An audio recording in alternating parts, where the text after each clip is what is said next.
You ready?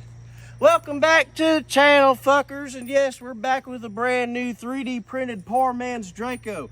All right, right here you can see we got a handguard. It's printed in PLA mixed with a little bit of wood. That's very fucking fancy.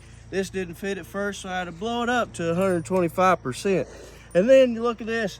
We got a double mag, but we can't show the bullets per YouTube's laws.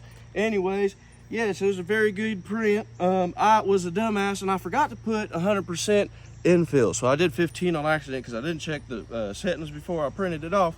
So we had a couple of problems. There's an inside piece that pushes against the magazine, keep it fully seated. It snapped. I super glued it, didn't sit back forward enough. So I redneck rigged it. I put a penny in the gap, and now as you can see, the mag sits. She don't come out. It's pretty firm. You can smack it. It's so good. Look at that. We got a side chamber just like an AK. Pow. Ooh, in the battery. That's smooth. And then we got this this handle that I printed in PLA, infused with some wood, a little stock. Don't mind my zip ties, okay? So like I told you, the lower was printed a little bit thin. So the thing that it screws into done snapped off. So I drove 2 screws into the actual assembly here. It didn't break the function, I promise, it's just plastic.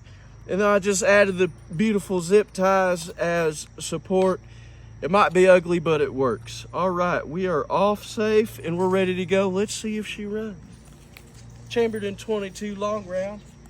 Oh, by the way, the barrel came off a 22 long rifle, you know, Ruger 10-22 rifle, full size. You know, I had to chop her down. See what she does. I'd say she works, boys.